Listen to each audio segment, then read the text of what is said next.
Hi, welcome to a special episode of the Heavy Development Podcast. This might also be on, It'll be on YouTube. it'll be on YouTube. Yeah. So there you go. So, Heavy Athlete.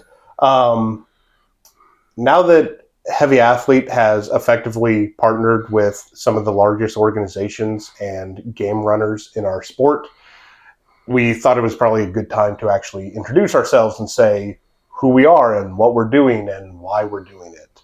So that's what this is.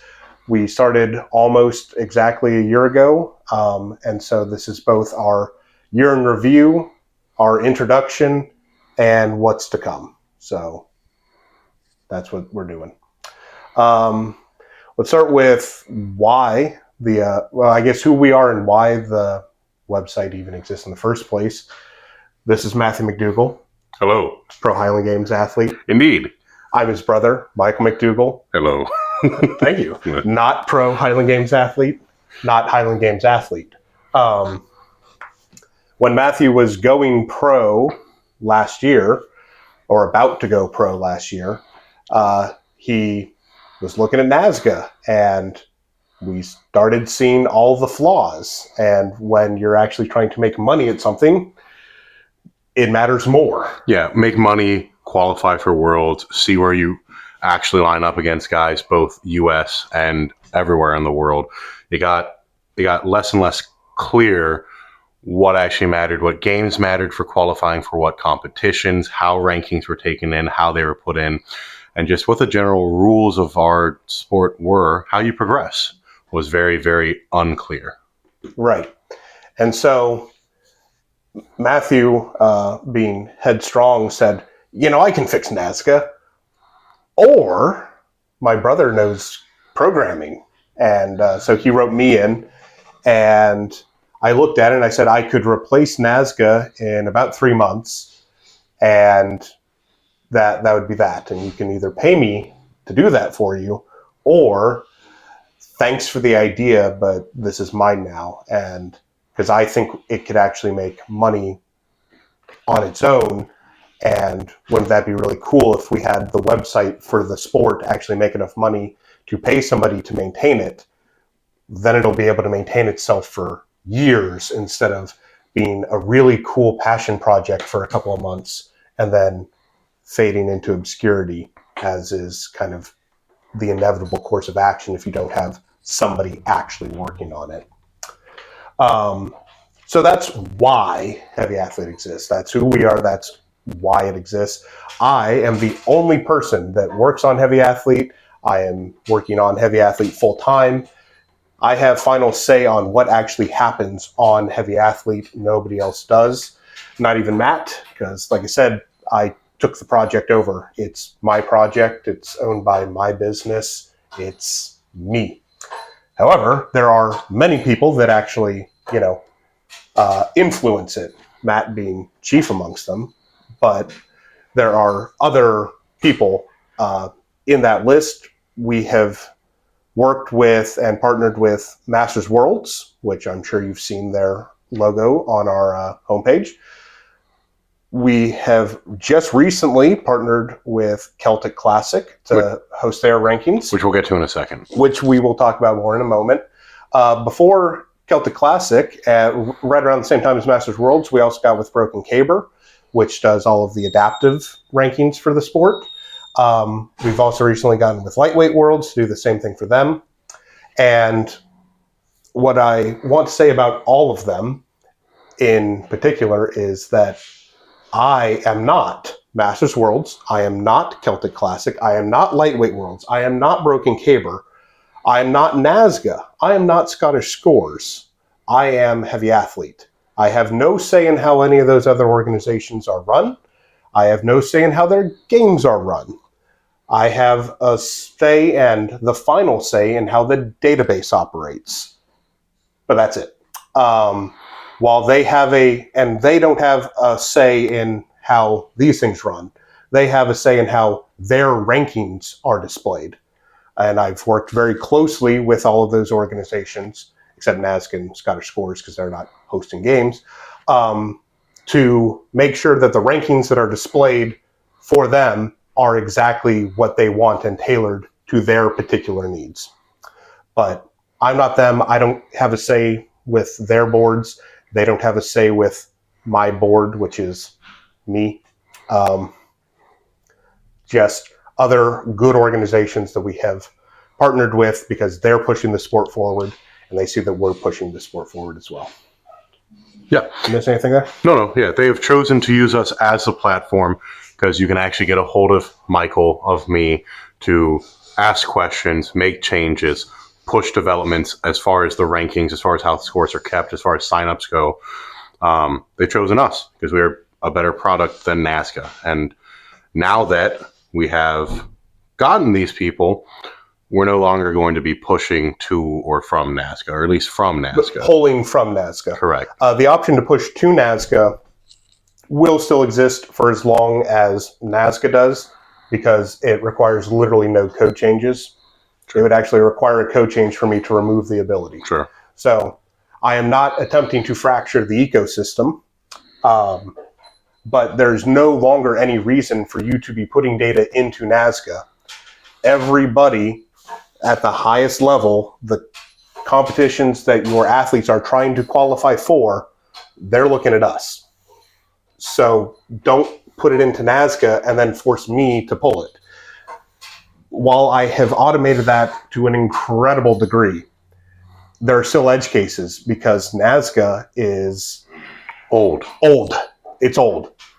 It was old a long time ago, and it has only gotten older. Right. So it doesn't have all the classes that we are currently supporting in the sport is the major issue here. Yes. And so as we're trying to extract data and you have it in as men's lightweight B and you tell us, well, hey, that's actually the women's A, whatever the hell it is. Like, Yeah, that's women. right. Women's lightweight. That becomes incredibly challenging. And also women deserve their own spots and our sport should be representative of the people that are doing the sport. And so a big thing for us was just putting actual categories in for all the people that are actually competing in our sport. So lightweights, masters in the appropriate age brackets according to the people that run worlds, a pro women's weight or pro women's class. Really just women and masters and lightweights finally actually have position, real. right? Are real classes because you have a place where you can go and look at all of the other people in your class. Yes. And to clarify one thing there, I am not retroactively fixing things because I literally can't. To any of the other math nerds out there, because I know you watch because I have talked with you at length about these things. There is no bijective one-to-one mapping between our classes and NASCA classes. It's close, but it doesn't work. And therefore, it doesn't work because it can't work. Yep. And in layman's terms, the other way to say that is, or the other explanation of that is, you can tell us that this obscure named class is actually this one, but I don't have any evidence to support that. And it's your word against somebody else's word. And we have there's conflicting 5 different people all saying different things. And so now they're just the right word and the right classes to put people into. So it's not this ambiguous, weird structure. It's not this mess of data. It's organized. Here's what it is. I guess let's finish talking about not pulling from NASCA anymore, and then that would probably be a good transition to classes versus flights as well. Yes. So, the reason we're no longer pulling from NASCA, in the too long didn't read here, there are too many edge cases. We have fundamentally different classes, and therefore we can't map them back and forth cleanly. And so it is too much manual labor on my part. Like I said earlier, I am a solo developer. It is taking too much time out of my day to fix NASCA problems as they're being imported and becoming my problems. And instead of supporting that, which is like a third of the time that I am working on Heavy Athlete is fixing imported NASCA problems, that's an extra third of my day that I can work on pushing the sport and Heavy Athlete forward. Right. Adding features that do help the athletes as a whole that are available mostly for free. Yes, and largely for free. This doesn't make money. No, it does not. It is a passion project. It's a passion project that has some stream of income so that it can stay alive. But that's it. Yeah. So yeah, if you think that I'm getting rich off of this, there's literally a hole in the shirt, and this is the shirt I chose to wear. So, I'm not becoming rich off of the games. All right. Okay, so that's it. That's why we're no longer pulling from Nazca. Speaking of Nazca, you will never, ever hear me say anything negative about Nazca. I think that Kurt Pauley is a hero of the sport. I think that Nazca was an incredible tool and is still an incredible tool. The only negative comment I have about it is that it is old. If they would have kept updating it, adding the appropriate classes, keeping up with how their trackers worked for the organizations that were using them, we'd still be using it today. Yeah, and then Heavy Athlete wouldn't exist. There wouldn't have been a problem to fix. Yes. So, I will never say anything bad about Nazca. However, there are some age-related problems with it that just, I can't change Nazca, so we had to address them ourselves. First and foremost amongst those, because I have a list here off screen that you guys can't see of talking points, is classes versus flights. One of the things that we've been asked a lot about is things like for Pro-Am comps in particular. How do you enter this, and how do you do this? And this also touches on one of the other problems of Nazca, where you have a single athlete entered into the same game 3 or 4 times to make sure they are in all of the correct classes. Well, they competed open, but they were a lightweight, so it's open and lightweight. They're also over 40, so that's in Masters 40 to 49 and 40 to 44, and Masters 40 to 49 under 200. Like, what was that, 6 classes? Mm-hmm. That's not that strange, and that's ridiculous that you have to mirror the same score 6 different times.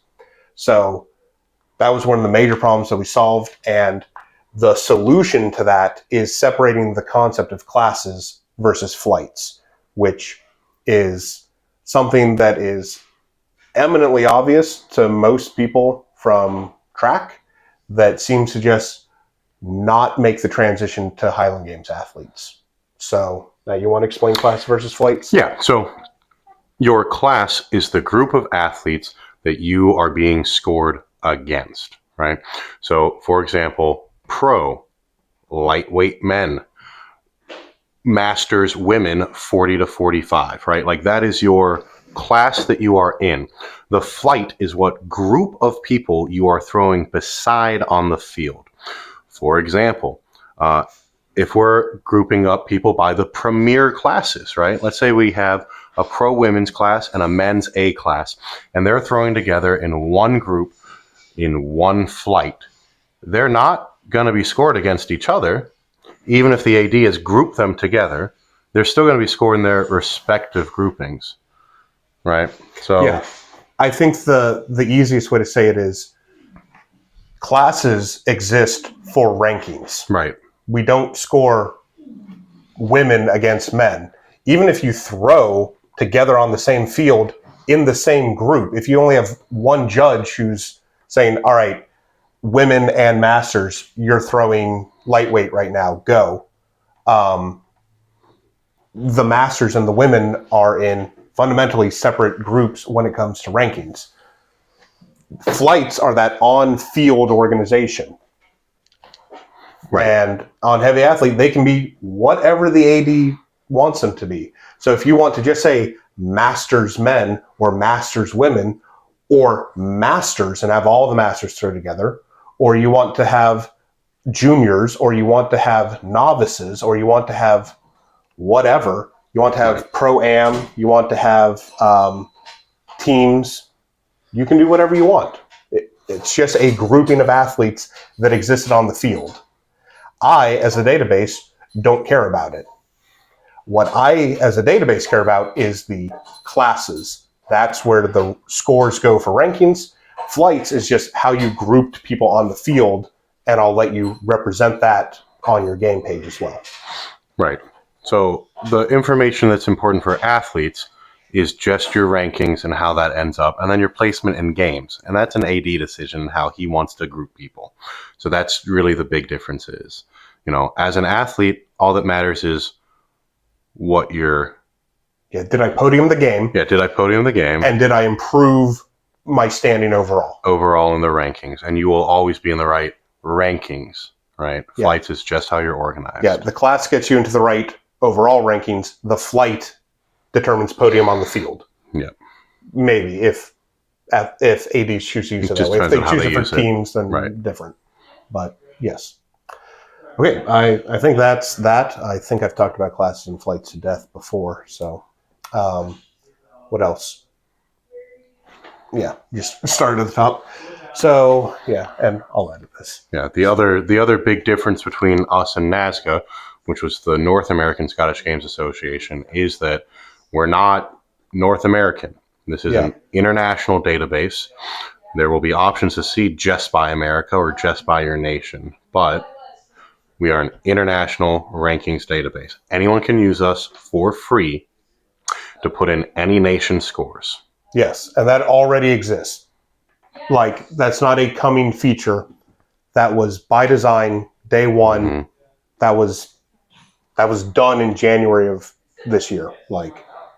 And we went live Christmas Day last year. So that was one of the fundamental features. We are replacing NASGA, yes, but we are an upgrade. We are not just North America. We are not just America. We are international. Lots of people have complained that, you don't support metric. No. We do. It's there. You just have to sign in.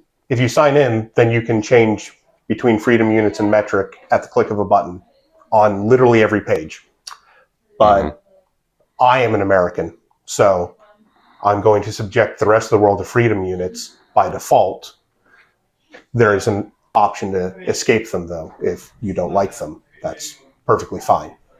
Also, just by numbers, there are more Scottish athletes or heavy athletes using the American system, the imperial, anything but the metric system, than there are using the metric system. So that's kind of the other reason. Yeah, it's kind of the lingua franca of the games.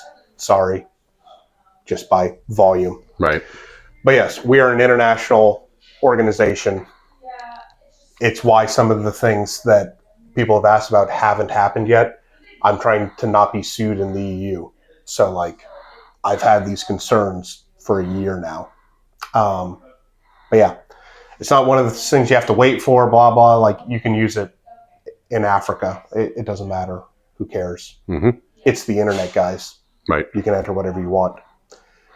Since you have to tag your game with where it happens, I can sort that out very easily. It's not that difficult. Okay. Yeah, that's kind of the big one. Speaking of international, good time to segue into Celtic Classic. Sure. So, what is the Celtic Classic? How do I get involved in it? Who runs it? Who is it for? Okay.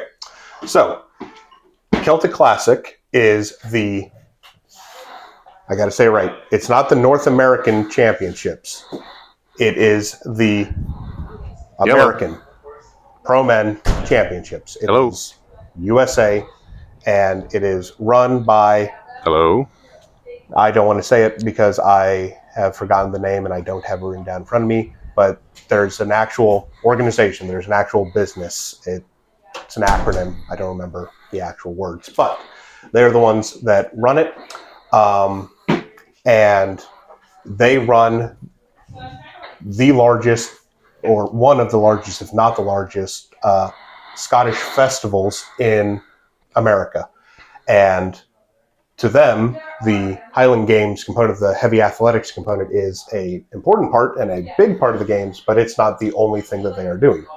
So, all that being said, we are adding the Celtic rankings because I spoke with them the other day, and they currently had their rankings up on NASGA, except it hasn't been updated in over a year because NASGA is dead.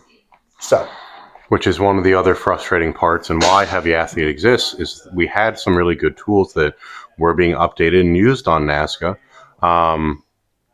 But I mean, this year specifically, it kind of went to the shitter, and we weren't able to use the same site to do the things that were important to the sport, and it kept a couple of guys who were in the top 10 out of this competition that is so prestigious, and also, as an American, one of the clearer ways to get a Worlds invite. So Yes. this was important to us for very personal reasons, and then also because if the game doesn't have a clear progression forward, then not really a sport. Right.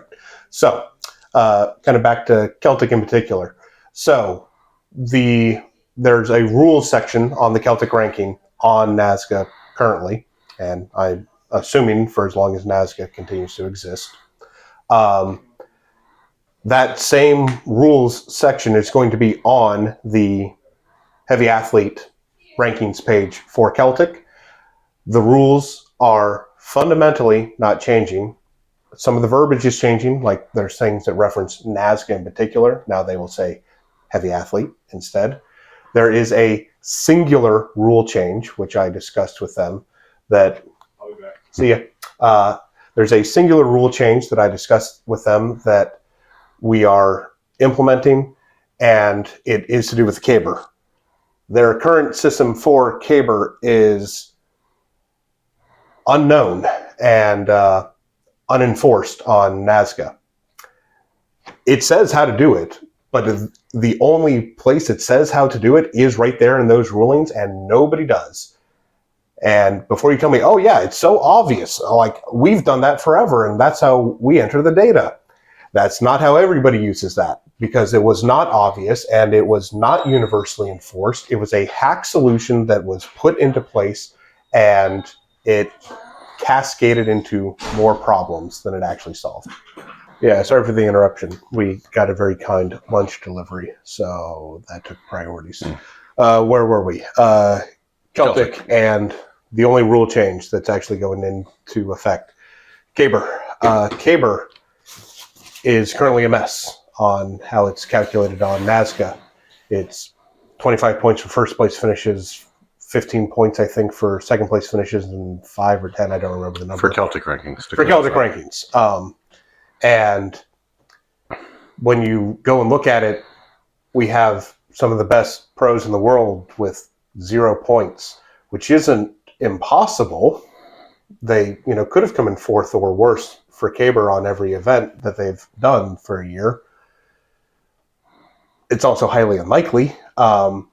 Right, so it looks like it's more likely that someone was updating it on the back end, and that's just not happening anymore, because there's nothing as an AD that we can do to actually put in those scores that would affect the tracker. And so now there's a lot more on the AD. Right. And so just put in scores. So it's just a mess. And when I brought those concerns to Celtic and they asked for, well, how do we fix it? I said, let's just make it like every other event. It's just scored out of 1,000 points. And so basically every pro should have 1,000 points for Caber. Whoop-dee. But at least it's consistent. It is easily trackable. There is no change that ADs have to do. And the data is still there and represented. Right. And it won't affect who's getting invited. And in fact, because it wasn't updated last year, and we're coming from a down year there, it's the best it's ever been because it's being updated live as ADs put in scores. Yes. That is, one of the, not Celtic specific things, but one of the things that is incredibly nice about Heavy Athlete is that it actually calculates live, which is cool. But I'll talk more about metascoring later. I think that's it for Celtic. We kind of got interrupted in the middle of it, so if I've missed something, here's the really, really quick rundown. I'm not Celtic. Celtic isn't me. I'm hosting the rankings board, just like Nazca used to do, just like Nazca wasn't Celtic and Celtic wasn't Nazca. We are two separate organizations. I have the eyeballs to direct to them for this, and I am hosting this ranking page on my site. All rules for how it should go will be posted there. If there are any questions, I have the email to send clarification questions to. It's one of the few times that it's not my email, it's somebody else's, because that's somebody else's questions. Yeah. One other thing for Celtic in particular, how to know if a game is Celtic qualifying or not, because they do have their own set of criteria.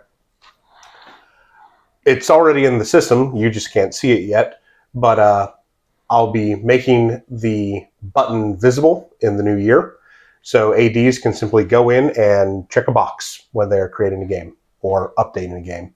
And if that box is checked, it's going to, I don't know exactly how I'm going to do this. I'm imagining a pop-up is going to appear, though, that says, hey, this is what that actually means. Make sure that you are paying out at least $1,500 for blah, blah, blah, blah. Make sure that this Braemar Stone's at least 22 pounds. Yes.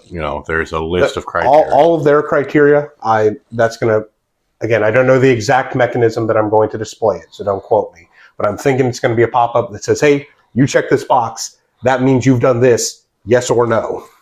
So you'll have a double confirmation to say, yes, I know, I agree. And that's that. Only American games. So you have to put in that it is an American game. A game in America. Yes. It doesn't matter if you're an American overseas or if you're a foreigner in America. Throws at American games in the pro men's class, and that box is checked. That's what shows up on that Celtic rankings page. And then Celtic also has a behind-the-scenes feature that they can access, where if, for whatever reason, they determine a game to not be valid, they can go in and remove it from it.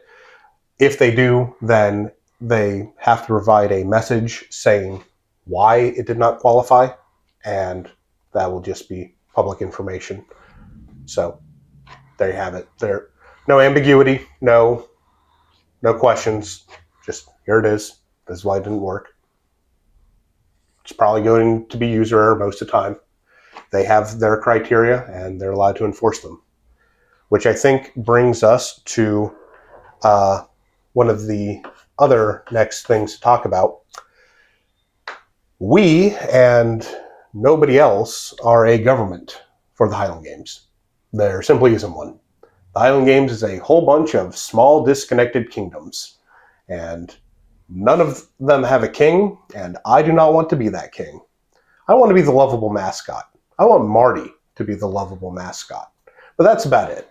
We don't want to be a government for the games. We don't want to make rulings. We don't want to certify anything that we can.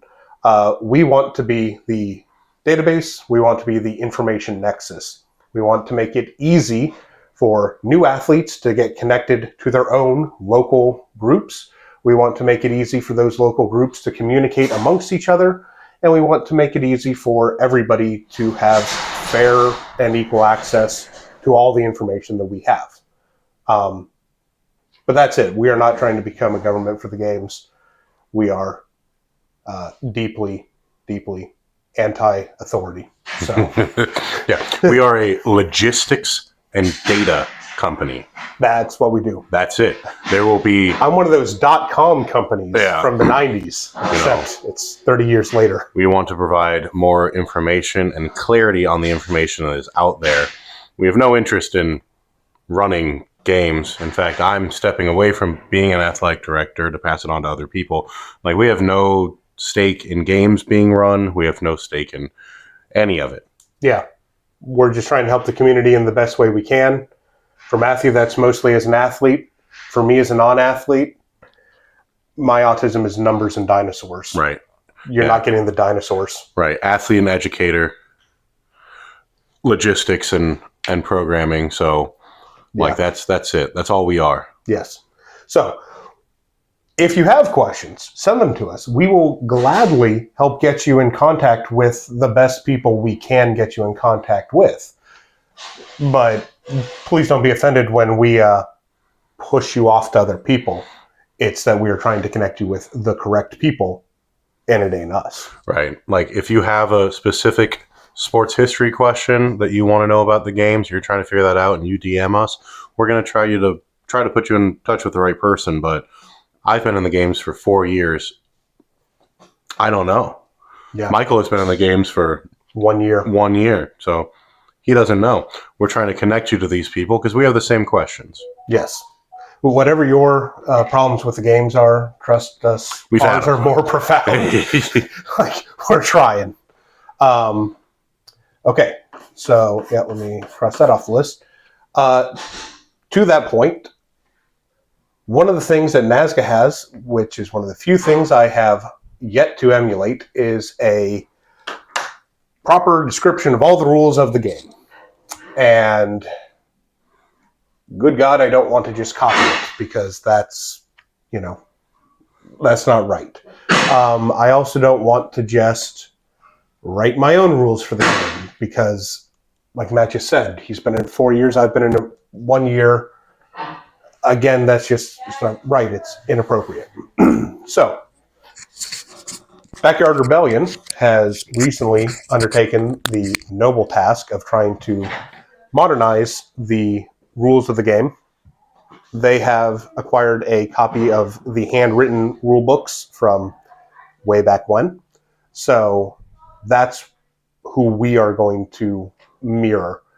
You're free to use whatever rules you want for your games, so long as the only rules that are kind of hard and fast on Heavy Athlete are weights and measures, which you can find in our documentation. I'm sure if I'm good, I'll actually put a link here, but yeah, we'll see if that happens. But we have the minimum weights that everything can be. Those are aligned with Nazca. Those are aligned with Masters and Broken Caber and any other people that are keeping records. So it's aligned with the record keepers, and that's the way it is. Besides that, I don't really care. I have opinions on the rules, but I will defer to the athletic directors. I would strongly recommend that you go with the rules, the rewritten, revised, updated, more 2024 friendly rules that Danny Webster is pulling together from Backyard Rebellion. But that's literally my opinion. I can't force you. All right. The only other thing I have under this section, which is kind of the questions, comments, concerns, notes that people have given us ahead of time for this. Your thing back on? Mm-hmm. Is a question pertaining to pro women. So first off, Heavy Athlete is the first database to actually acknowledge pro women as a class. I don't think this should be that complicated. Pro women are pro women. If you're a pro woman, your score should be in the pro women's category. I understand up to now that it has been more difficult because there haven't been officially pro women because there wasn't a box to put you in on Nazca. You have a box now. If you are competing as a pro woman, you should be in the pro women's box. The other thing to point out there, I do not make people pro women. Athletic directors do. I don't make anybody a pro. I don't make anybody an athletic director.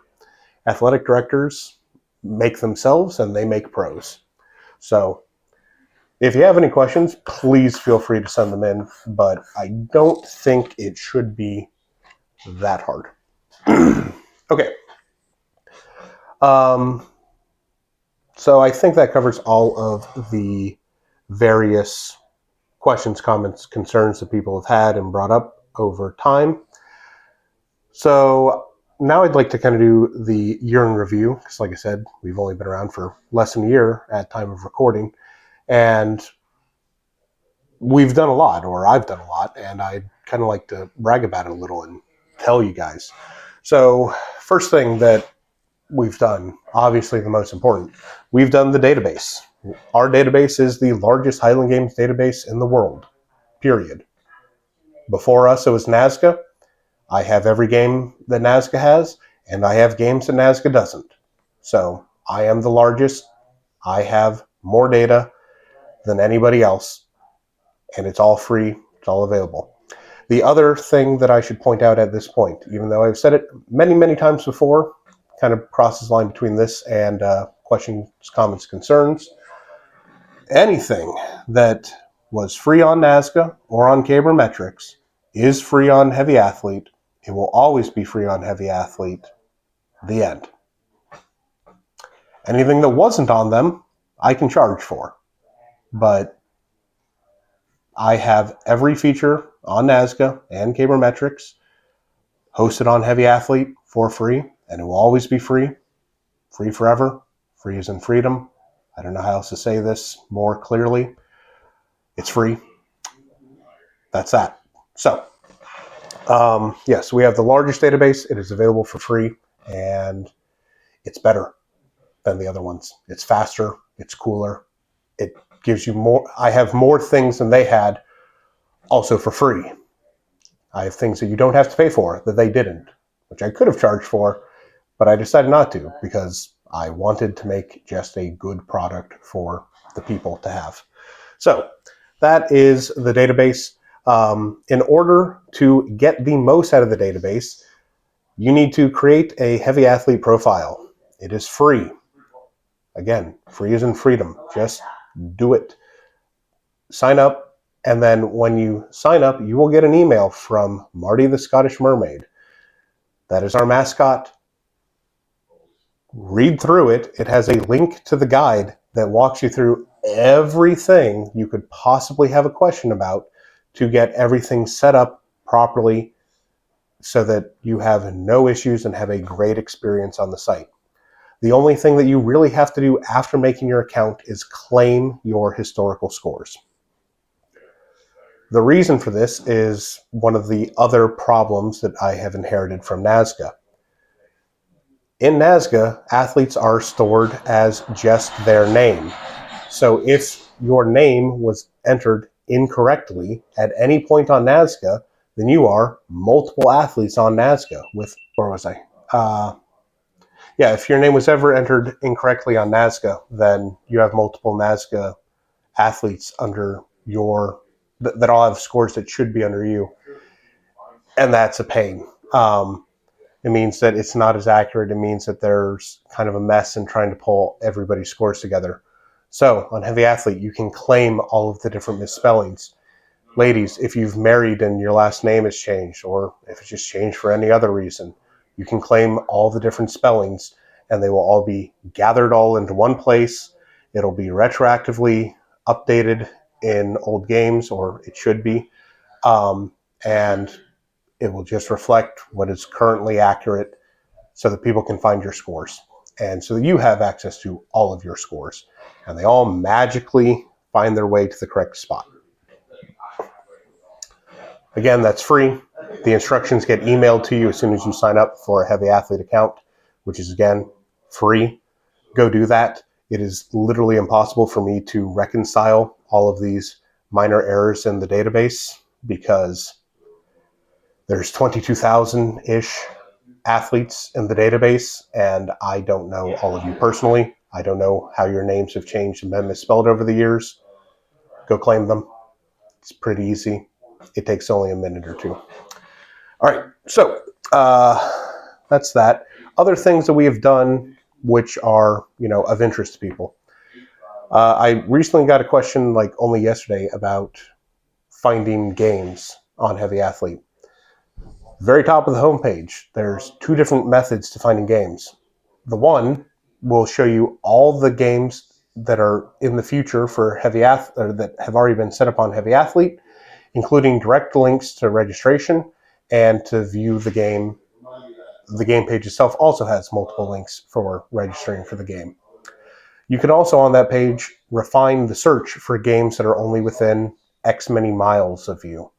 Sorry, international users, I have not converted that one over to kilometers yet. Sorry, I'm working on it. Besides that, there's also a calendar view so that you can find any historic games, current games, and future games also on our homepage. So it should be very easy to find games that you're looking for. Other things that we've done, one of the large problems we had with NASGN, just kind of the old way that the games are run, is lots of, I have to go on Facebook, message this person in particular who you have to now know who's the AD for a game, message them on Facebook, ask them, how do I sign up? They give you a PayPal link, you PayPal them $20 or whatever it is, and then you hope that they add you to a physical piece of paper so that you can go throw at their game. That whole process is just ridiculous. It's ridiculous to say out loud that that is how the games have run and continue to run. That is a ridiculous state of affairs. So we took a page from a website used for powerlifting and strongman called Iron Podium. Any games that are hosted on Heavy Athlete, the athletic directors have already had to set up accounts with Stripe, who is our payment processor, and they can simply say it costs $50 to sign up for this game, or $20 or $10 or whatever price they wish to set. When an athlete clicks the button to register, you have to fill out a couple of things on our site, like your t-shirt size if the AD intends to give you a t-shirt, what class you're signing up for, etc. And then you get redirected to Stripe. When you pay Stripe, that money goes directly to the athletic director. This is one of the really big advantages we have over other sites that allow you to handle this ticketing stuff. Iron Podium in particular, we are cheaper than until it's $200 a head. At $200 a head, that's the inflection point, and we actually start charging more than they do at that point. But anything up to $200 a head for an athlete to compete, we are the cheapest option that I'm aware of. We are also significantly faster. Matt walked away, but Matthew is currently still waiting on getting a check from Iron Podium for a strongman comp he ran, and checks in the mail. He'll get it when he gets it. Heavy Athlete, you get paid directly. The funds move from Stripe to your actual bank account within 2 business days automatically. It's very easy to set up. We haven't had any issues with them. It's pretty brain dead simple. Stripe does collect a small transaction fee. Heavy Athlete does collect a small transaction fee. ADs, you can look at it in detail when you sign up to become an AD, but the total transaction fee on Heavy Athlete is 5%. 2.9% plus 30 cents goes to Stripe for actually processing the transaction. That's, the credit card fees of it. The remainder, so 2.1% minus 30 cents, goes to Heavy Athlete. To break that all down for you guys, on a $15 head sign up for a game, Heavy Athlete makes 2 cents. So I humbly recommend that if you are collecting payments through Heavy Athlete, that you at least charge $15 a head so that I can make 2 cents a head. But that's that. The other advantage to doing this through this instead of through PayPal is the taxes get real easy to be done for you. It's just, here's your earnings from Stripe at the end of the year. You hand that to your accountant, or you put it in the 1099 section of your tax return, and you're done. It's above board. Everybody can actually make money and report it to the government correctly.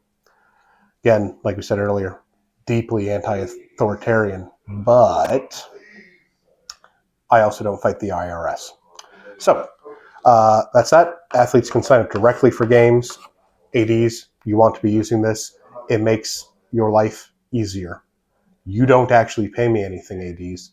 The athletes are paying, and it's costing 2 cents per $15 for me to provide the service to you.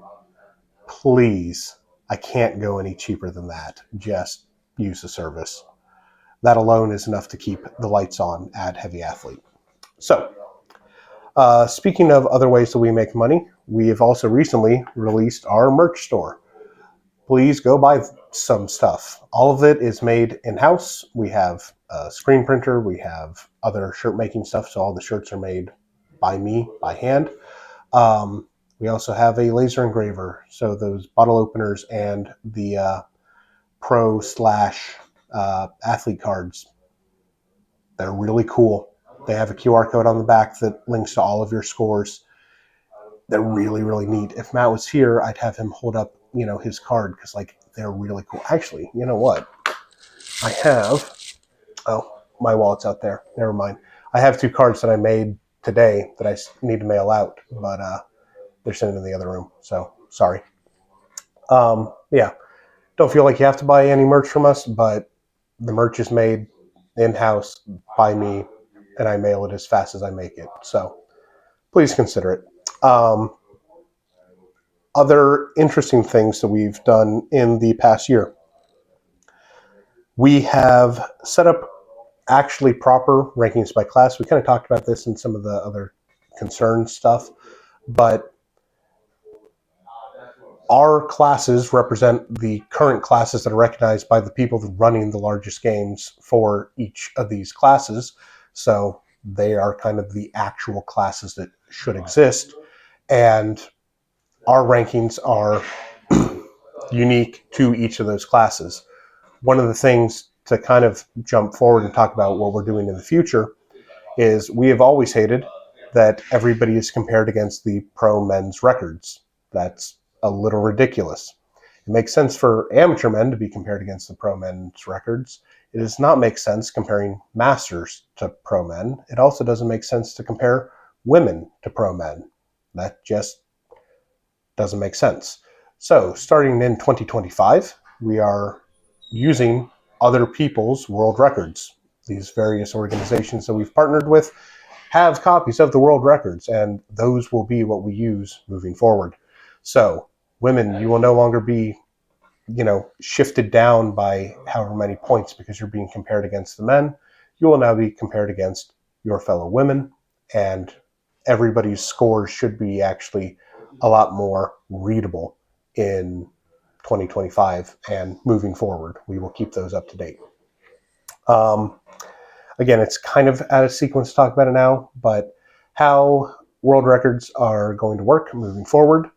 Again, I want to be the information nexus for the games. So when a world record is set or potentially set, I'm going to know about it first because the AD is going to be entering a score that is above the current world record for that class. They will not be allowed to submit it until an email has popped up that will be pre-formatted for them because I already have all of this data. I'll know the new potential world record, the athlete that set it, the game that set it, the date that it was set, the class that we're talking about. And I'll pre-format the email that you're going to send me for you. It's going to be very, very simple. All you're going to have to do is attach the supporting evidence.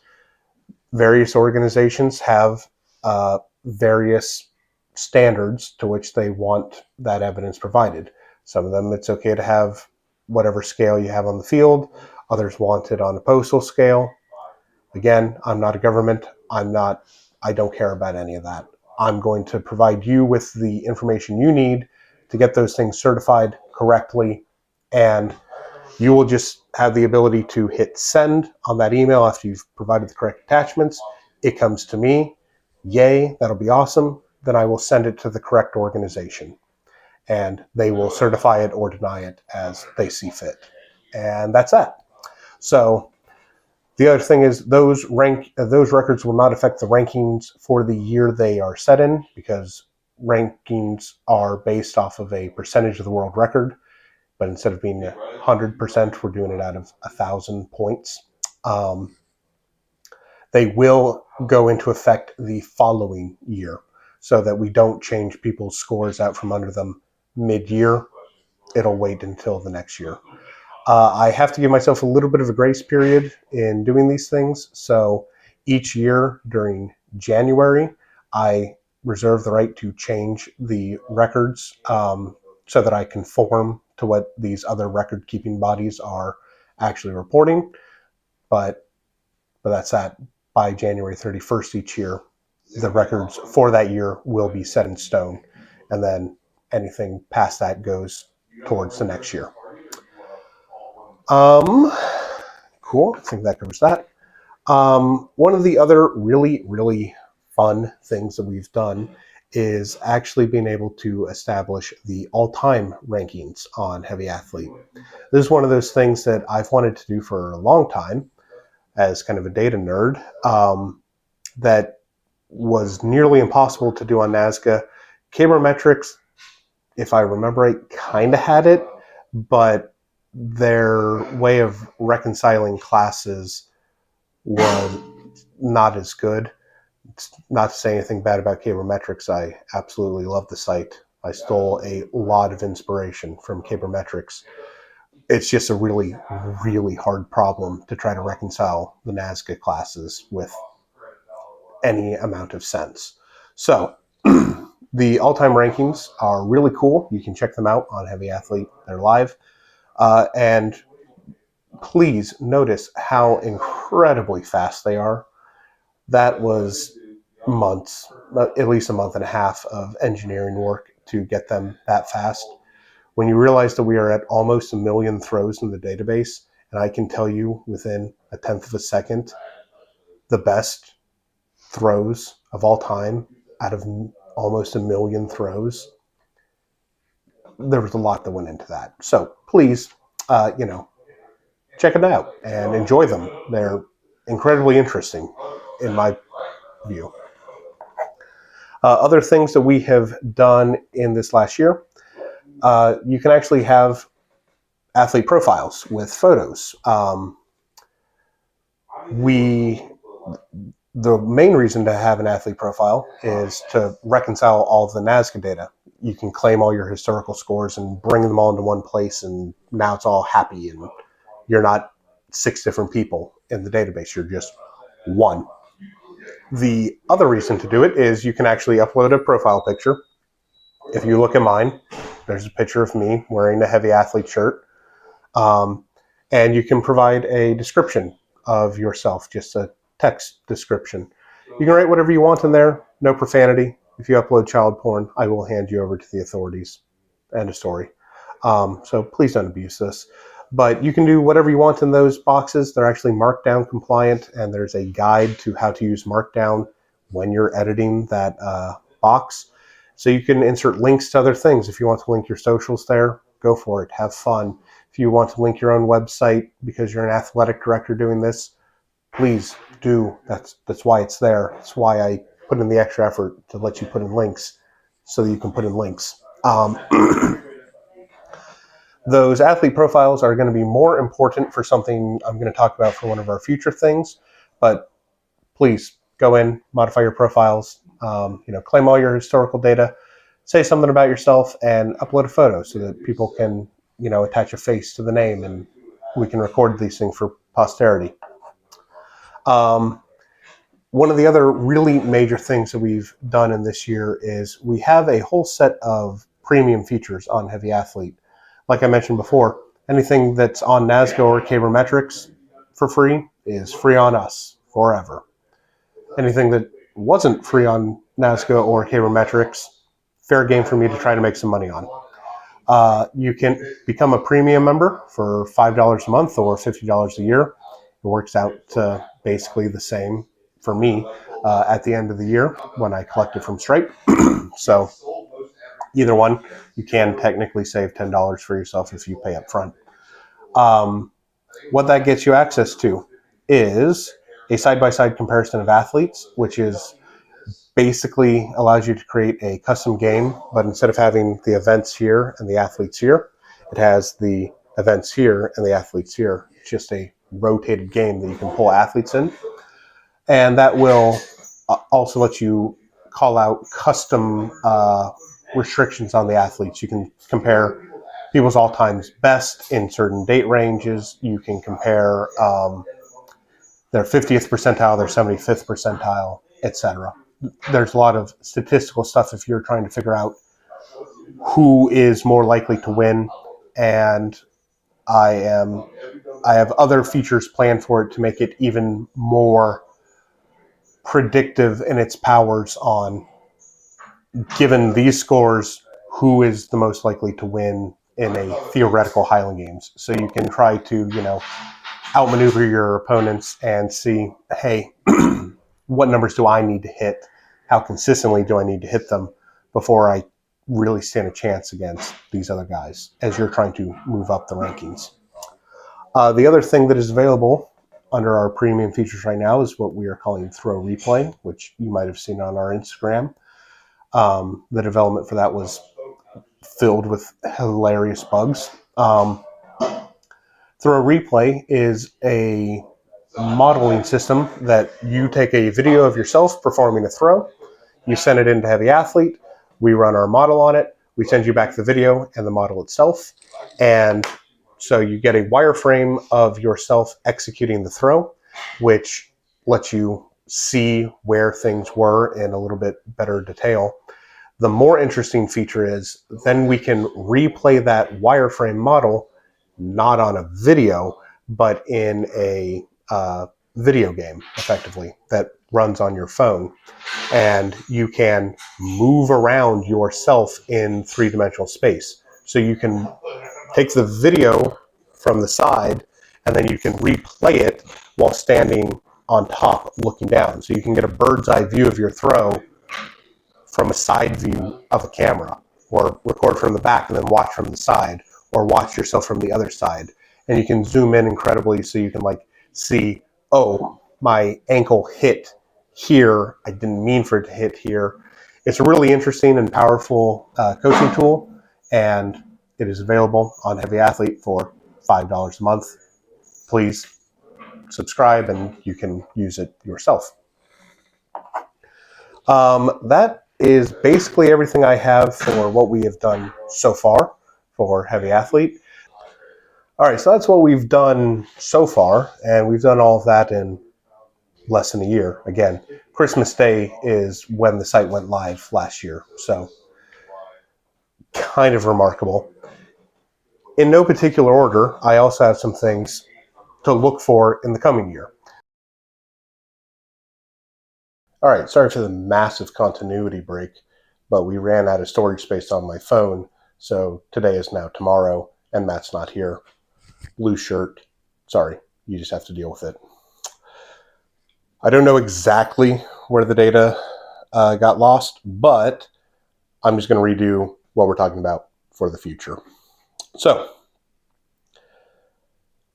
things that are in the pipeline for sometime in 2025. I have tentative dates for most of these, but I'm not going to reveal them because I don't want to promise something and then not deliver. So, first things first.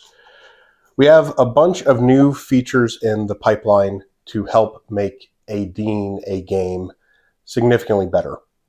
The first of those is going to be the ability to reorder athlete order, or whatever. So right now, if you are trying to enter scores for a game, they are in whatever order they are in, which might not be the same as your sheet of paper. And so you have to kind of play this back and forth of who, where, and connect the dots. We're going to make that easier. You'll be able to drag and drop the athletes so that they are in whatever order you want for entering scores. And then on the site, under your game page, it will display them in rankings order. So you don't have to worry about it. It'll look correct where it needs to look correct, and it'll look correct for you entering scores as well. Part of that as well is going to be just easier paperwork for athletic directors. We already have the ability to run waivers through the site. That was one of the first things we did, but you will now be able to print, here's my Braemar Stone order, go. Here's my Open Stone order, go. So you just have convenient sheets of paper, put them on a clipboard, hand them to your judge, make life so much easier that way. Especially with the ability to reorder the athletes so that it fits with what your paper should be. That should make the act of entering scores faster, easier, more enjoyable all around. As the guy that's had to enter scores for a lot of games around here, I've been feeling the pain of this.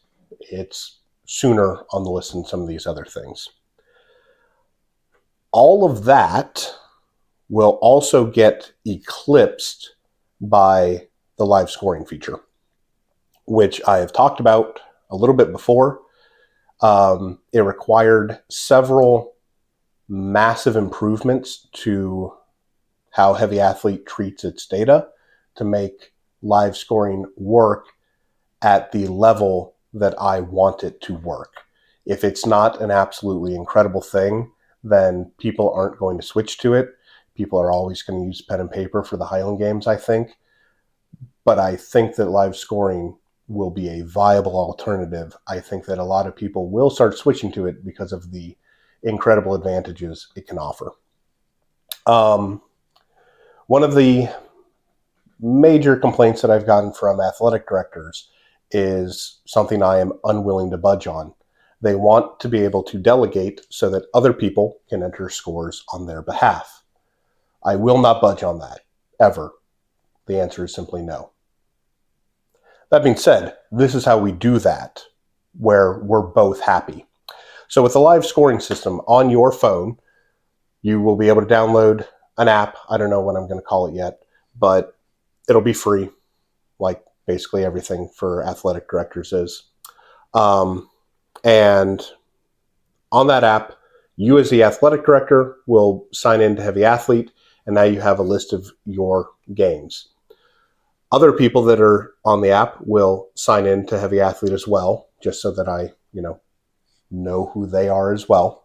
Not that it really matters, but it helps when we're trying to backtrack an error that might have occurred. And you will, as the athletic director, be able to generate a 6-digit code, 8-digit code. I don't know how long I'm going to make them or how secure I'm going to make them. Probably also going to just let you scan a QR code to make life easier. But that's besides the point. You'll have a code. You give it to your judge. Your judge is now hooked into your game. On their app, they're going to see you're a judge, and that's about it. On your app, you now see they're a judge, and then you can assign them whatever flight and events you want to assign them. So you're running caber for women. Here you go. You've got caber for women. Done. You're running stones for masters. Stones for masters. Done. They can't go monkeying with any of the other data elsewhere in the game. They can only modify what you hand them directly. And as they enter scores, they'll say, athlete Matthew McDougall, whatever score, next. Athlete Michael McDougall, whatever score, next. Athlete Marty the Scottish Mermaid, whatever score, next. So they are just entering the scores like they would be writing them down on a piece of paper like we do right now. When those scores get entered on the judge's phone, that data is instantaneously sent to Heavy Athlete and to the AD's phone or laptop or whatever you're running this off of. It'll be able to run anywhere on anything. So the AD can see everything, and the spectators can see everything on Heavy Athlete. That's kind of the whole point of live scoring. There will be one caveat to that. Normal scores appear in black text on Heavy Athlete. These scores, these live scores from judges, will appear in grayed out text. So people will be able to see them. People will be able to react. You get all the benefits of live scoring. But those gray text scores will not appear in our rankings. They have to become black text scores to appear in our rankings. In order to convert the gray text scores that we have covered from your judges for you into black text scores, there will simply be a button on the AD's phone, laptop, whatever, that says certify scores. You'll hit, yes, I certify these scores. Now all of those gray text scores are now black text scores. So that's it. The advantages of doing it this way. 1, ADs, you get what you've been asking for a while. You can have multiple people enter scores for you. No problem. I still get what I want out of this. We need a chain of evidence for these scores. Otherwise, we can't assert that they are truly legitimate. There has to be one person to blame if things go wrong. By you certifying the scores, you have made them official. Now I know who to yell at when you've entered a 40-foot wob. That's just wrong. So do the once over, look at the score sheet and say, I don't think they actually threw a 40-foot wob. I don't think they threw a 300-foot light hammer. Just look over it, see if there's anything absolutely crazy, then hit certify scores. That's all we want. But that way you get the benefits of faster score entry, actually live on the field. We report the data to spectators faster, but we don't muddy the rankings with bad data until you say it is good data. Now, how am I going to actually enforce that you certify your scores? Fortunately, I don't have to. I believe athletes will do that for me because grayed out scores don't appear in the rankings and they won't appear on athlete profile pages. So if an athlete throws a PR, it's not actually their PR until you click that button. So I think that the athletes will hound ADs on my behalf to say, it's one button. Click the one button so that my scores count.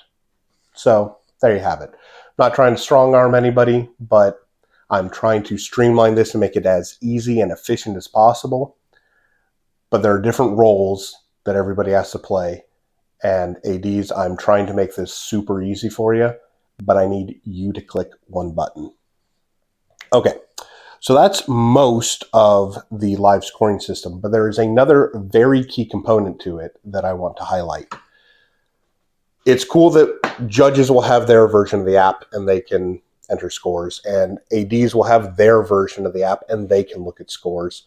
There might also be a athlete/spectator version of the app so that I can take some of the server stress off of Heavy Athlete, the web page, and put it onto this instead. Don't quote me on that. I don't know that one for sure. The other one that I do know for sure is going to be for the Master of Ceremonies. I love everybody who has ever picked up a mic to try to speak about the Scottish Highland Games. I also think that the quality of narration for these things is subpar. If we want to actually grow the sport, we need to be able to engage the fans. We need to be able to engage the spectators.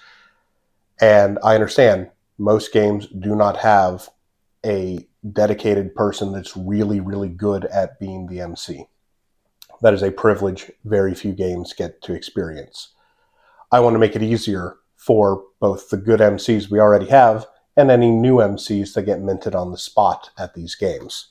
So the MC version of the app is going to have every event that's currently going on. It's going to have all of the scores flooding into it as they are happening. But it's also going to be kind of a filtered view of those scores. So the MC version of the app, if I'm looking at it and it's like, okay, well, I want to look at women's lightweight for distance because I'm standing next to the women's lightweight for distance. I don't have to peek over the judge's shoulder. I don't have to ask them, hey, what was that throw? As they type it in, I get to see it too. And that would work even if I'm on the other side of the field. So you can check in with an event without having to walk over to the event. The other thing is that some events are just going to pop up on their screen so they can make a comment about it, even if they're, eating lunch. They can finish chewing, speaking to the mic and say, hey, breaking news, so-and-so just threw a lifetime PR. That's really cool. Like, so-and-so, this event, blah, blah, lifetime PR, this distance. So hopefully we can celebrate more athletes doing more events all across the field. Your MC can kind of stick with whoever they want to stick with and rotate around the field with them. Or they can sit in the judge's tent or, whatever. I can't tell you how to run your games. But there should be more data available to the MC to make the presentation of the games more exciting, more fun, more vibrant, get us more spectators, because we need the games to grow. The other thing that the MCs are going to have access to goes back to something that we've already talked about and what we've already done, and that is athlete profiles and photos. Most masters of ceremonies are not going to know who you are. I don't know who most of you are. And, like, you can't expect somebody who's never met you to know who you are. But if you attach a photo to your profile, if I can look at a photo on my phone and then I can look at you in real life, like, that's how photo ID works, right? So I can have a pretty good idea of who just threw that and point you out to spectators. That alone helps engage spectators with the actual athletes. And that's what your athlete profile is actually for on Heavy Athlete. It's for future work. Once we have that MC app running, then the MC will be able to say, oh, this is so-and-so from such and such, and, they work for so-and-so, or they do this, their first game was this. Whatever information you tell them, they will have access to. I can't compel anybody to speak, and even if I could, I would never, because that is simply evil. But I think that most MCs are good-natured people. Like I said at the beginning, I love everybody who's ever picked up a mic to talk about this sport. So I think if you give Masters of Ceremonies interesting things to talk about you, they'll talk about you, because it's hard to just talk to the ether for an extended period of time without some notes. So I think that the live scoring system is going to help spectators, help ADs, help Masters of Ceremonies, and I think all of that helps the games in general. So live scoring, totally free. It's one of the things that's coming out.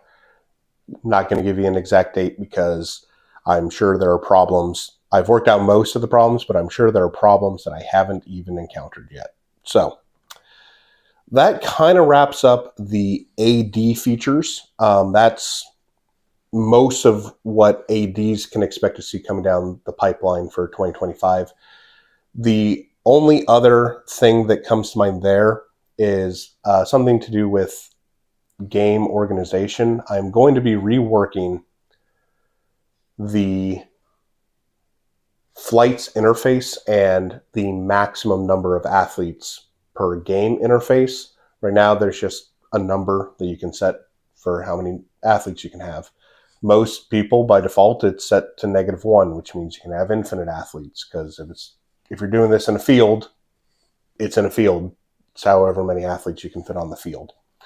Some things we do need to have more control over. If you're throwing indoor, fire code's a thing, right? So that's why that feature exists in the first place. For some games that are like 2 event games, and these classes throw on these days and these classes throw on these days, you need a little more sophisticated of a system. I've been working with MASA, the Mid-Atlantic Scottish Association, because they're local to me, about how would this make sense? What would actually make sense? How do I implement this? How does it make sense for me? How does it make sense for ADs? And I believe that we have come up with an incredibly powerful and incredibly useful way to represent this data that will be immediately intuitive to understand. So I don't think it's worth talking about that much now. I think if I talk about it too much, I'll confuse everybody. And I think once you see it, it'll just be like, yeah, duh, of course, that's how it should always have worked. So long story short, it will allow for you to make multiple flights. Say I have masters, period. Then there can be 30 masters athletes at this game. Then under that, I have masters men and masters women, and I can say 15 and 15 for them. And that adds up to the 30 up here. Or I can set both of them at 30 as well. If I want to say something like I can have up to 30 masters men and up to 30 masters women, but total I can have up to 30 masters, then we can do that hierarchy stuff for you. So if you get up to 25 masters men, only 5 masters women can actually show up. Everybody is signing up for that limited slot, pool of slots. I already think that sounds too complicated when I explain it. If you know how folders work on a computer, then you can use the system that I've come up with, because it is literally folders on a computer.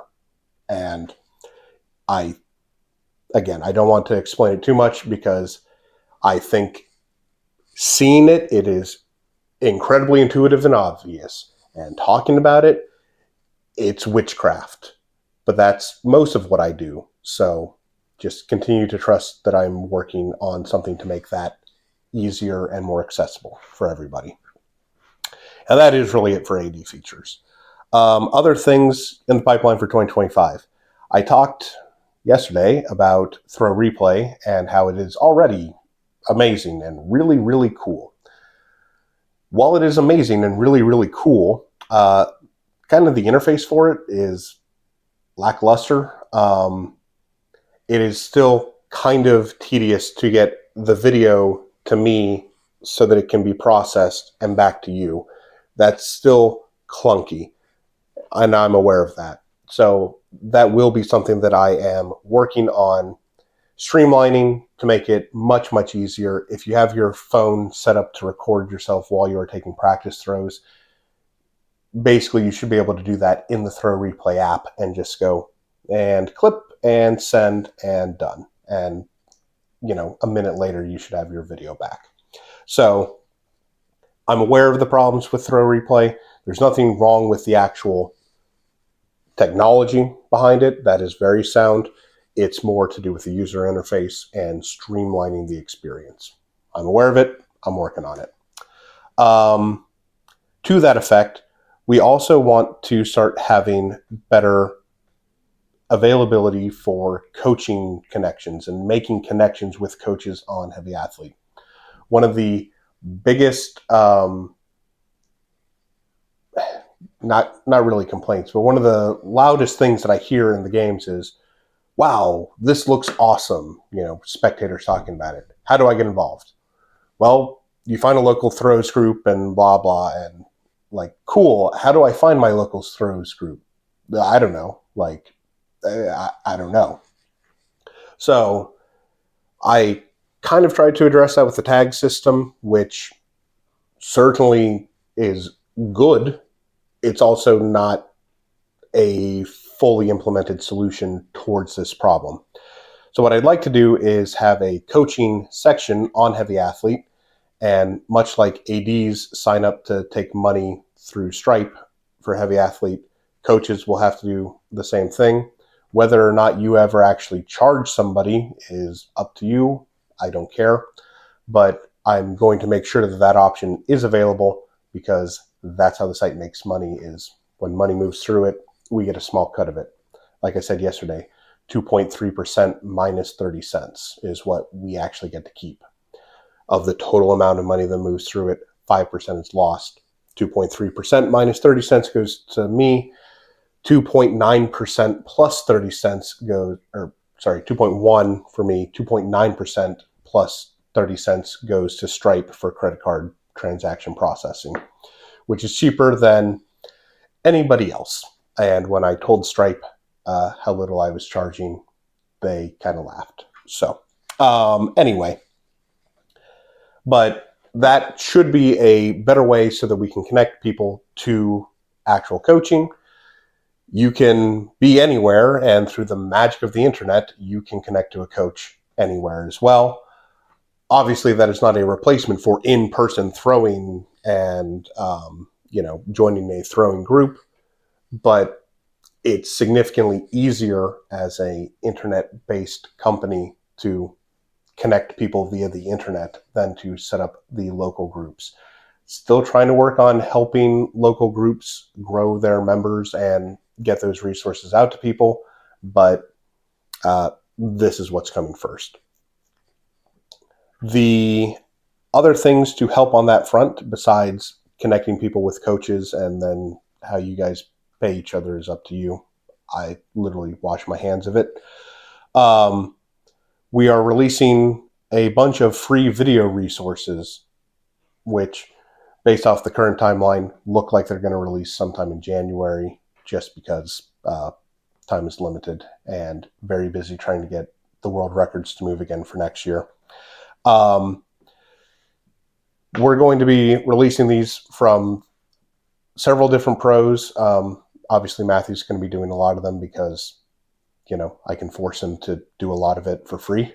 But at the Holiday Highlander this year, we went. It was me and Power Lens Photography, which use them if you need photographs for the Highland Games. They haven't paid me anything, but they also give me photos and videos for free. So support the people that support the games. So we went down, we recorded every pro giving a seminar before the actual, or a clinic, not a seminar, before the actual game. And so we have a lot of content from 7 pros about every event in the game. There's something of value there for literally everybody. We are currently cutting that together and adding additional commentary on top of pro level commentary. So that we can release those. We're going to release you only have a half hour and you don't know what the Highland Games is. Here's all 9 events in a half hour. Watch this video. We're also going to then split them into, here's the 20-minute video on Sheaf, Wob, Caber, blah, blah, blah, blah, right? So hopefully those will be valuable resources for the community. That's just part of our, labor of love. We want to give back to the community. Here are video resources for free coaching to, raise the bar in that department. Along those lines, we are also working on generating a bunch of free written resources, articles so that you can, how to think about coaching, how to think about a dean, how to think about the individual throws. There should be something there for literally everybody in the games. I don't have as strict of a timeline on those. I'm working on it, trust me, but I'm working on a lot of things as well, as you can tell. One of the major suggestions that lots of people have had, and trust me, I want to do, is having more different ways to sort the data on Heavy Athlete so that you just have more ways to interact with the data. For example, one that comes up quite often is okay, we have the all-time rankings and we have the year rankings and, we have all this data now. Can we sort it by what state the people are in? Can I just look at Americans, or can I just look at throws in America? Or can I just look at throws in Virginia? And the answer is theoretically yes. All of that is possible. All of that is, in fact, also fairly easy for me. I just have to make that easy for everybody else to access as well. If you have any ideas along that where it's ooh, this would be a really cool view, send them to me. I am always happy to look at stuff like that because I can tell you very quickly if it is possible or, oh God, not possible. And if it's possible, then it's probably a really cool data view and something worth pursuing. Will all of those be free? Probably not. Some of them, yes, will be free and everybody will be able to access them. Some of the really cool ones, yeah, they're probably going to be behind our $5 a month paywall. To that effect, there's also several people have asked for an API. If you don't know what an API is, just tune out for a second. Just pretend that you're listening to whale noises or something. People that do know what an API is, I'm working on it. The live scoring and throw replay system are the first things to use our API. I am going to be setting up reasonable rate limits on it. It will be available for free. The rate limits will be set so that if you are trying to construct a well-reasoned query against our data, it should be simple for you to do so, and you shouldn't really have any issues. If you try to make a competitor site because, oh, he's giving me access to the database, so I just have to make it look pretty, but I can dedicate all my time to making it look pretty instead of trying to make all of this other stuff work as well, you're going to hit that rate limit like a brick wall, and it's going to suck to suck. So don't try to steal from me. I'm trying to do this out of the kindness of my heart to give back to the community and so that other people can develop really cool tools around us. Don't make me regret it.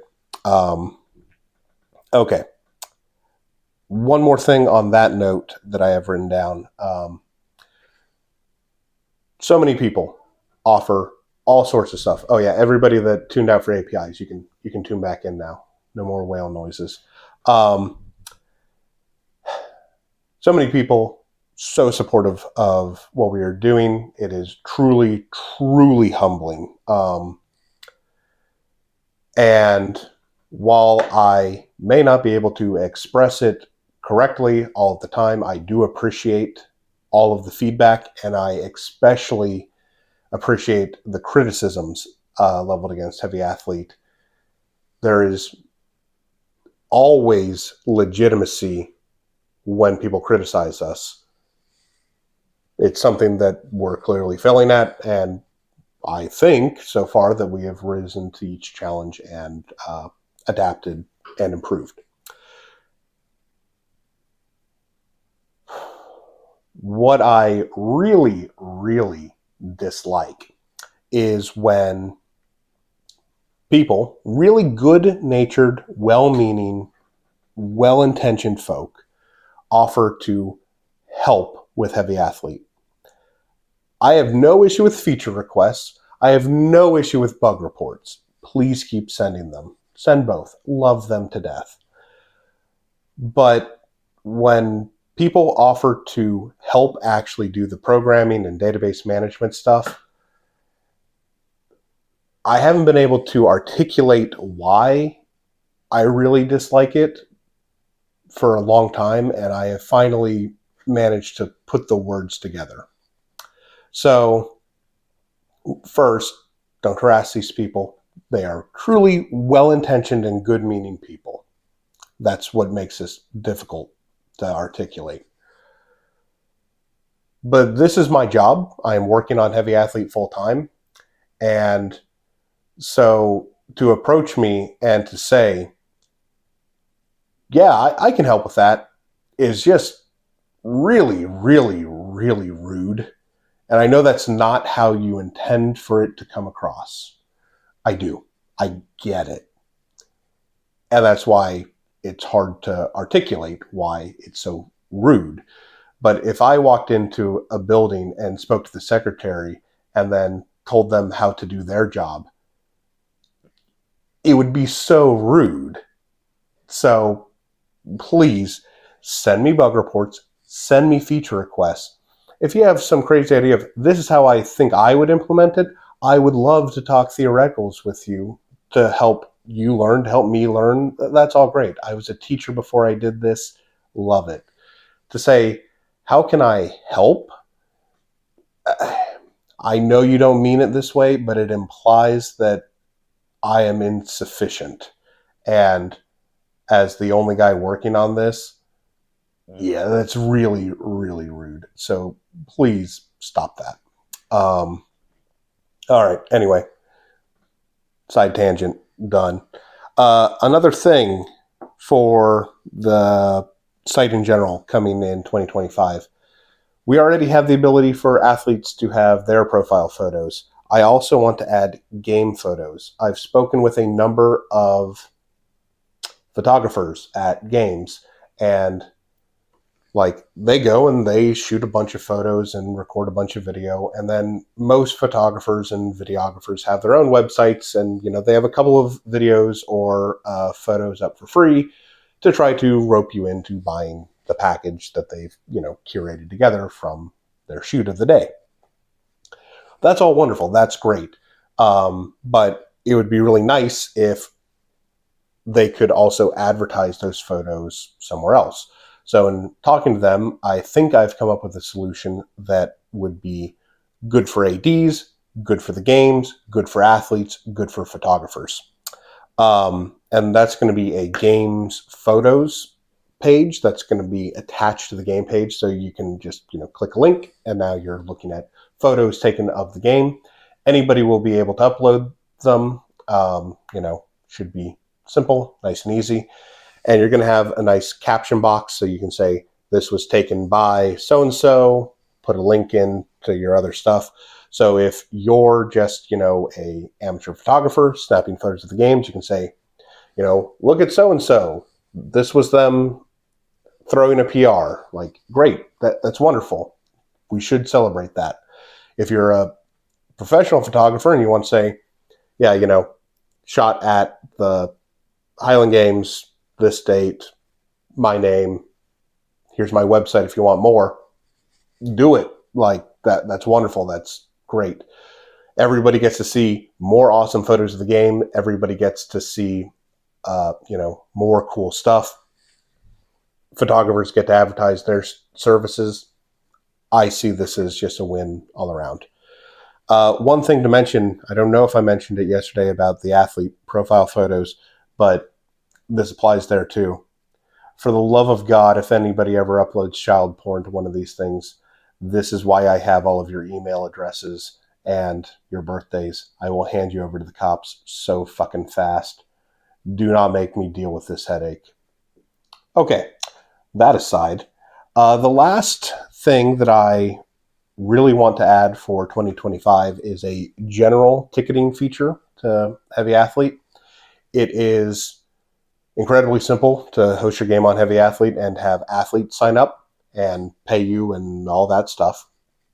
A general ticketing feature would extend that concept, so there will be one button so that you can register for the game as an athlete, then there will just be another button that you can register as a spectator.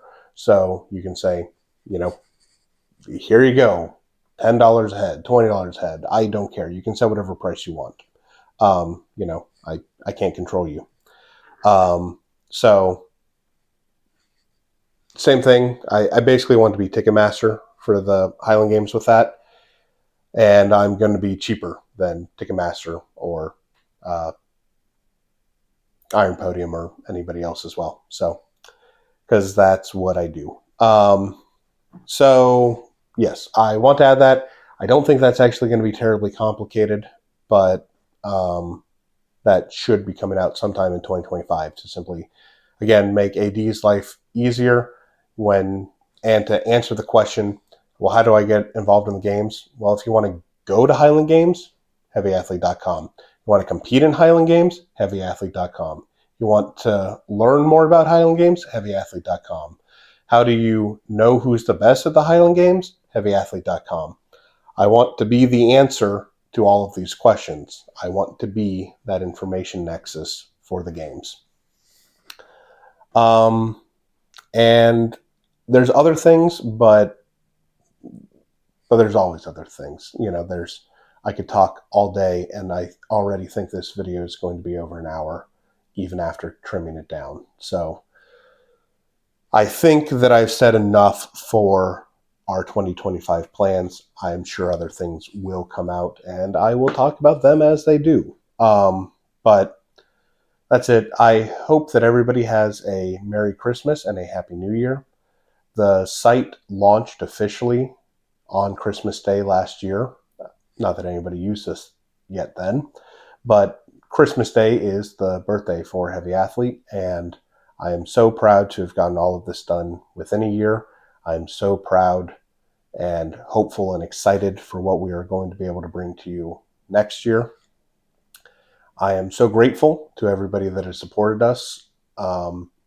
The level of success that Heavy Athlete has had in such a short period of time is absolutely crazy. I would like to say that, I'm responsible for all of it, but I know that I am not. I know that a large part of it is right place at the right time and the incredible outpouring of support from the community. So thank you all. It is the community support that keeps Heavy Athlete going. It is the community support that fuels me to keep doing this as a labor of love. So thank you all. This has been truly a life-changing experience working on Heavy Athlete. And I'm going to wish you all a Merry Christmas and a Happy New Year again, because if I talk anymore, I'll get too emotional. So thank you and Merry Christmas. Oh, is it still recording? Yeah, you guys are centered too. Good. Wow. It's like I pretend to know what I'm doing. That's crazy. Start. Whoa. just breathing. As always, this is brought to you by Heavy Breathing. For the love of God, please, we need a sleep app. We need a CPAP. For the love of God, if you want this sport to continue, buy me a CPAP. I had to steal mine. Traded muscle relaxers for my CPAP. Anyway, Don't worry. We'll have an outro or bloopers. yeah. Behind the scenes. Yeah, we'll cut it all together. Right. Make us not look like retards. Yeah. There won't be much footage. Right.